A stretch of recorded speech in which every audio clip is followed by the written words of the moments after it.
جب بھی کوئی قانون آتا ہے، جب بھی کوئی آرڈیننس آتا ہے، نیب آرڈیننس آیا تھا 1999 میں، کوئی بھی آرڈیننس آتا ہے وہ 120 دن کے لیے ہوتا ہے، اس کے بعد وہ اپنی افادیت کھو دیتا ہے، میکسیمم ایک دفعہ آپ 120 دن کے لیے مزید اس کو آپ اس میں بڑھا سکتے ہیں۔ یہاں کیا ہوتا ہے کہ جب اس کو پارلیمنٹ جو ایکٹ آف پارلیمنٹ بنا دیتی ہے تو وہ قانون کا حصہ بن جاتا ہے، وہ پھر پارلیمنٹ کا بنایا ہوا قانون بن جاتا ہے۔ اب یہ نیب ہے، پارلیمنٹ کا بنایا ہوا قانون، اور یہ اس وقت مشرف کی کیبنٹ میں کون لوگ تھے؟ وہ آج کچھ پاکستان پیپلز پارٹی میں بیٹھے ہیں، کچھ آج مسلم لیگ میں بیٹھے ہیں، اور باقی پی ٹی آئی میں بیٹھے ہیں، یہ آپ کی جو کاف لیگ ہے ساری۔ تو آج اگر کاف لیگ کو یہ لگتا ہے کہ نیب پولیٹیکل انجینئرنگ کر رہا ہے تو نیب کو بنانے والے یہ لوگ تھے۔ اگر نیب کے، آج بڑی پیاری بات کی ہے جو پروسیکیوٹر جنرل ہیں نیب کے، انہوں نے عدالت میں کہا ہے کہ جناب قانون، ہمیں ایک قانون دے دیا گیا ہے، ہمیں ایک پروسیجر دے دیا گیا ہے اور ہم نے اس کے اندر رہنا ہے، ٹھیک ہے؟ اگر قانون میں کوئی لیکیونہ ہے، قانون میں کوئی غلطی ہے یا قانون میں کوئی بہتری لانی ہے، وہ ہم نے تو نہیں لانی، پروسیجر ہم نے نہیں بنانا، پروسیجر اور قانون ہمیں دینا ہے پارلیمنٹ نے۔ اگر پارلیمنٹ کے پاس ٹائم ہی نہیں ہے سوائے وہ ہمارے اوپر تنقید کرنے کے، پارلیمنٹ اس کام کی طرف آتی نہیں ہے کہ وہ جو لیکیونہ ہیں اس کو ٹھیک کریں، اور انہوں نے 20 سال میں کیے ہی نہیں ہے، ہماری پارلیمنٹ کے پاس تو ٹائم ہی نہیں ہے ایسے کاموں کے لیے، تو اس میں نیب کیا کرے گی؟ تو نہیں، پھر اس کا مطلب ہے تو آپ تو یہ کہنا چاہ رہے ہیں کہ اپوزیشن کو ایک جانب ریلیف بھی مل رہا ہے اور دوسری جانب اپوزیشن کی ایک ڈیٹائی بھی نظر آ رہی ہے کہ وہ چیخ و پکار کر رہی ہے، اور آج بھی خاقان عباسی صاحب وہ کہہ رہے تھے کہ نیب کو ختم کر دینا چاہیے، نیب کا ادارہ جو ہے وہ پولیٹیکل انجینئرنگ کر رہا ہے۔ تو ایسی صورتحال میں اب آپ یہ دیکھ رہے ہیں کہ کیا حکومت جو ہے، پی ٹی آئی کی حکومت ہے، ہم بلیم گیم کرتے ہیں اپوزیشن پہ، ماضی کی حکومتوں پہ، اب آپ کو لگتا ہے کہ اب وقت آ گیا کہ نیب میں قوانین میں ترمیم کی جائے، کچھ ایسے قوانین بنایا جائے جو جس پہ سب کا اتفاق ہو؟ میں آپ کو ایک بات بتاؤں ضمیر بھائی، اگر یہ ترمیم کریں گے بھی تو وہ ترمیم عوام کے لیے نہیں ہوگی۔ اس کی وجہ یہ ہے کہ عمران خان کو سمپل میجورٹی چاہے، اس قانون کی ترمیم کے لیے سمپل میجورٹی چاہیے، 2/3 میجورٹی نہیں چاہیے، لیکن وہ سینٹ میں بھی عمران خان کے پاس سمپل میجورٹی نہیں ہے، ٹھیک ہے؟ اب یہ قانون بنے گا تو اپوزیشن کی مدد سے بنے گا،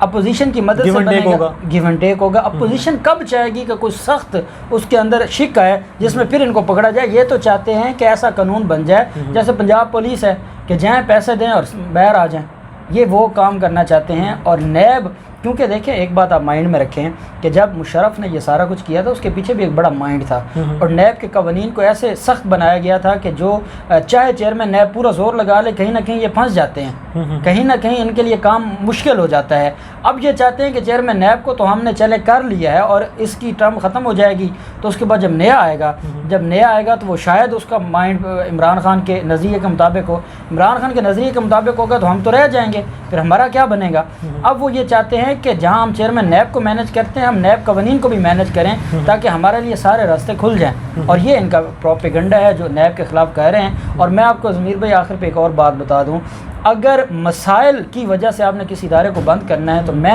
سجیشن دوں گا سب سے پہلے پارلیمنٹ کو بند کر دیں، جس کا فائدہ ہی کوئی نہیں ہے نا، جس کا آپ دیکھیں پنجاب اسمبلی کے بارے میں نے آج اپنا ایک ویلاگ کیا ہے اپنے چینل پہ، وہاں میں نے ایک بات بتائی ہے کہ فلیٹیز ہوٹل میں 6 جون سے لے کے آج تک ان کے اجلاس ہو رہے ہیں، جو پنجاب اسمبلی ہے، اسپیکر ہمارے جو پرویز الہی صاحب ہیں ان کی مرضی سے، اور وہ وہاں پر کروا رہے ہیں۔ اور ایک بندے نے پٹیشن فائل کی ہے کہ جو سرکاری ادارے ہیں آپ کسی اسکول میں کروا لیں، کسی یونیورسٹی میں، کسی کالج میں، آپ اربوں روپے وہاں پر لگا رہے ہیں اور میں کہتا ہوں ٹکے کا فائدہ نہیں ہے، کوئی کام کر ہی نہیں رہا۔ اگر مثلا کہ پارلیمنٹ کا اجلاس ہو سکتا ہے اس میں، اس کی اسمبلی اس ہال میں، پارلیمنٹ کا ہال میں، تو پنجاب اسمبلی کا کیوں نہیں ہو سکتا؟ کیونکہ وہ انہوں نے حمزہ شہباز کو ہر روز پروڈکشن آرڈر جاری کیے جاتے ہیں، حمزہ شہباز جیل سے نکل کر فلیٹیز ہوٹل میں ہفتے میں 6 دن اس پہ تھوڑا سا بتائیں، یہ کیا حمزہ شہباز پہ بڑی کرم نوازی ہیں پرویز الہی صاحب کی؟ دیکھیں یہ بیسیکلی نا یہ ایلیٹ ہے، یہ کلب ہے ان لوگوں کا، یہ پولیٹیکل جو مافیا ہے ہماری، یہ کرپٹ ایلیٹ، میں ان کو ایک کلب کہتا ہوں، اس میں یہ بڑے جتنے بھی ہیں مختلف اداروں میں بیٹھے ہوئے لوگ بھی اس کا حصہ ہیں، یہ کلب ممبرز ہیں سارے، یہ شام کو سارے اکٹھے بیٹھتے ہیں اور گپ شپ کرتے ہیں۔ اس میں ایک بات آپ مائنڈ میں رکھیں کہ حمزہ شہباز چاہے شہباز شریف کا بیٹا ہے لیکن وہ چودھری برادران اس کو بھی اپنا بیٹا سمجھتے ہیں اور مسئلہ کا بھائی سمجھتے ہیں، کیونکہ ان کی یہ کہتے ہیں کہ یہ جو ہمارے پولیٹیکل اختلاف ہیں یہ لوگوں کے لیے ہیں، یہ ہمارے خاندانی نہیں ہیں، خاندان ہم ایک دوسرے کے ساتھ رشتے بھی بنائیں گے، ہم آپ دیکھ لیں یہ جتنے بڑے بڑے خاندان ہیں دن میں گالیاں نکالتے ہیں، ان کے آپس میں رشتے ہوئے ہوتے ہیں، اور یہ ان لوگوں کی آپ شریف خاندان کو دیکھ لیں، اپنی بچیاں انہوں نے فوجیوں کو دی ہیں، چاہے 100 بات ہو کہ فوجی اچھے نہیں ہیں یا ان کو رشتے دیے ہیں انہوں نے، کیونکہ یہ چاہتے کیا ہے کہ ہمارا گھر مضبوط ہو، ججز کے ساتھ بھی ہمارے تعلقات تو رشتہ داری نکل ہے، جرنیلوں کے ساتھ بھی ہماری رشتہ داری ہو، ٹھیک ہے، سینئر وکلاء بھی ہمارے رشتہ دار ہوں، اور یہ سینئر جو آپ کے صافی ہیں وہ بھی سارے کے سارے، یہ پوری ایک ایلیٹ ہے، اور میں نہیں سمجھتا کہ ان کے کوئی آپس میں اختلاف ہوتا ہے، یہ سارا ڈرامہ ہوتا ہے، وہ کہتے ہیں ہم ادھر سے کھا لیں، ہم ادھر سے کھا لیں۔ اچھا غفار صاحب، آخر پہ جاتے جاتے یہ بتائیے گا، شہباز شریف کا کیس آج دوسرے بینچ میں کیوں لگانے کے کہا گیا ہے؟ عدالت نے کہا کہ ہم معذرت کرتے ہیں، یہ کیا چیز ہے؟ بس وہ کچھ ایسا ہوا ہے کہ یا تو شہباز شریف کا کوئی جو جہاں سے وہ دم کرواتا ہے وہاں سے کوئی اس کو پھونک مل گئی ہے، وہ بڑا عجیب سا ہوا ہے، اور وہ ہوا کیا ہے کہ اعظم نذیر تارڑ صاحب جو سینئر ایڈوکیٹ بھی ہیں پنجاب بار کونسل کے، پاکستان بار کونسل کی جو ایگزیکٹو کمیٹی ہے اس کے چیئرمین بھی ہیں، اور وہ نون لیگ کے وکیل بھی ہیں، ان کے پی ایم ایل این کے کیسز میں ہوتے ہیں، مختلف کیسز میں پیش ہو۔ اب جو جسٹس شہرام سرور صاحب ہیں بہت نائس آدمی ہیں، ہم سارا دن ان کی عدالتوں میں پیش ہوتے ہیں، تو وہ سابقہ صدر ہے Lahore high court bar association کے، اور وہ یہ ایک ہی گروپ تھا اعظم نذیر تارڑ صاحب کا اور جو شہرام سرور صاحب ہیں یہ ایک ہی گروپ تھا۔ اب اعظم نذیر تارڑ صاحب کے ایک دن میں ہائی کورٹ کے ہر جج کے پاس 10-12 کیسز لگے ہوتے ہیں، اس کا اتنا بڑا چیمبر ہے۔ میں آج ہم نے یہ سوال کیا ہے بطور وکیل، بطور قانون کے طالب علم، کہ جناب ہمیں اتنا بتا دیا جائے کہ اگر اعظم نذیر تارڑ صاحب کے شہرام سرور صاحب کی عدالت میں ایک دن میں 100 کیس لگتے ہیں یا 10 لگتے ہیں، کیا سب میں یہ کہا جاتا ہے کہ ہمارا تعلق ہے تو میں اس کیس کو نہیں سنتا؟ ٹھیک ہے، اس کا کچھ سمجھ نہیں ہے کہ یہ کیا ہوا ہے، اور اس کے اوپر جب لاہور ہائی کورٹ میں یہ سماعت ہوئی، سارے وکلاء نے بات کی ہے اور وہ اس کے اوپر بڑے پریشان ہوئے کہ یہ کچھ عجیب ہوا ہے، جو بھی ہوا ہے اب اس کے اوپر انہونی سی ہوئی ہے، اور ہم حسن ظن رکھنے والے لوگ ہیں، اور ہم کچھ ایسا اس سے پہلے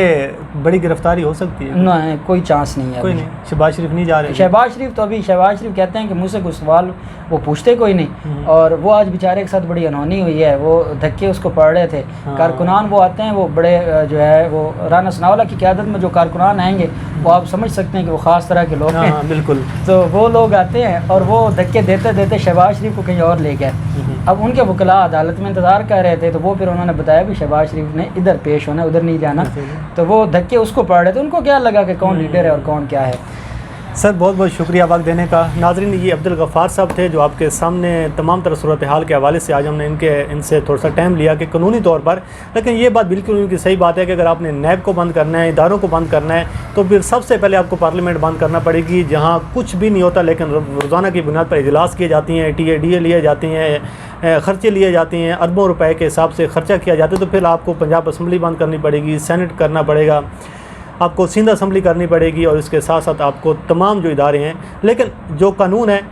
سب سے پہلے یہ ہے کہ جو احتساب کا نظام ہے اس کے حوالے سے پاکستان کے جو ریاستی ادارے ہیں، جو ایک فیصلہ جا جو ادارے ہیں، ان کو چاہیے کہ آپ اس کے لیے کوئی فیصلہ کن کوئی مرحلہ لے کر آئیں، تاکہ جو احتساب کا جو عمل ہے یہ سوالیہ نشان اس پر نہ لگے، کیونکہ دنیا دیکھ رہی ہے، پوری دنیا کے معاشرے جو ہیں وہ پاکستان کی جانب دیکھ رہے ہیں۔ بہرحال مجھے اور غفار صاحب کو دیجیے اجازت، اللہ کریم آپ کا حامی ناصر ہو، اللہ حافظ۔